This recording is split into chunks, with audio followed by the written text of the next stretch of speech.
history, especially which is anchored in countless documents, is largely woven from the fabric of undeniable truth. Yet from time to time, some Western voices arise, believing the script of history can be portrayed anew. This is happening in the South China Sea. On Monday, the Australia-based think tank Lowy Institute published an article titled China and the South, China Sea, Tailoring History for Propaganda. It introduced a seminar of Chinese historians and legal experts gathered in Hainan province. At the end of June, it reached a conclusion that we will witness a form of history warfare as part of China's new propaganda to boost its South China Sea claim.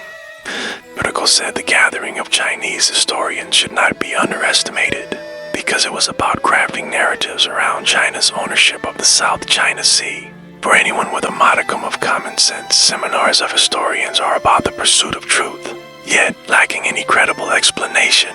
The Lowy article hastily equates the gathering of Chinese historians with the mere crafting of historical narratives, even labeling it as the ominous prelude to a history warfare. Where does this absurd reasoning originate? Could it be that Western historians tend to shape historical narratives when they come together, draped in the veil of history warfare to manipulate public opinion and challenge the narrative of the South China Sea? These comments expose the Institute's staggering ignorance of history and also reveal its palpable fear and helplessness when confronted with undeniable truths. Why do Chinese historians need to gather for meetings? Because there are indeed some instigators of the history warfare at play. The Philippines, the U.S., and certain Western think tanks that remain steadfastly loyal to U.S. interests are the ones attempting to rewrite South China Sea history for propaganda. The history of the South China Sea is about how China has established and reaffirmed its sovereignty, rights over the islands and adjacent waters in this region. Throughout a long historical process, it is clearly stipulated in a white paper titled China Adheres to the Position of Settling. Through negotiation, the relevant disputes between China and the Philippines in the South China Sea, issued in 2016, it explained with solid historical truth that China is the first to have discovered, named, and explored and exploited Nanhai Dao in relevant waters and the first to have continuously, peacefully and effectively exercised sovereignty and jurisdiction over them.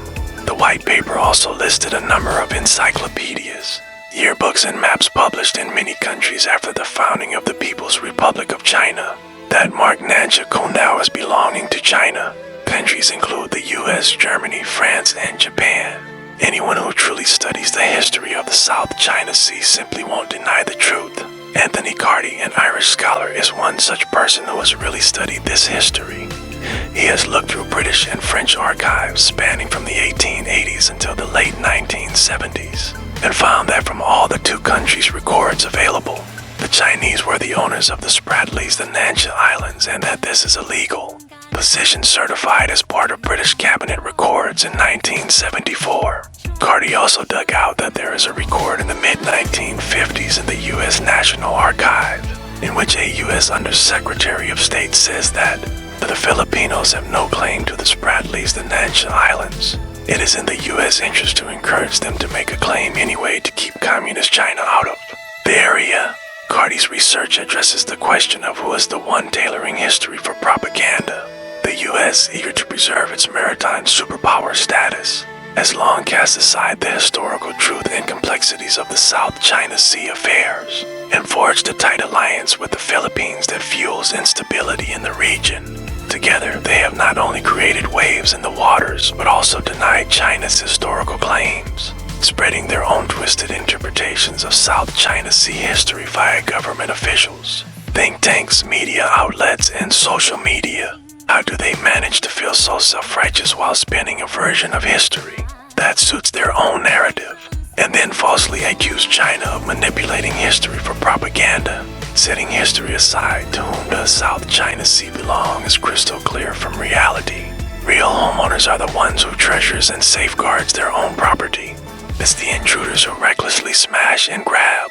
In the South China Sea, China proactively carried out a wealth of public goods, ranging from meteorological services to environmental protection, transportation upgradation, and maritime escort. Meanwhile, what are the U.S. and the Philippines up to?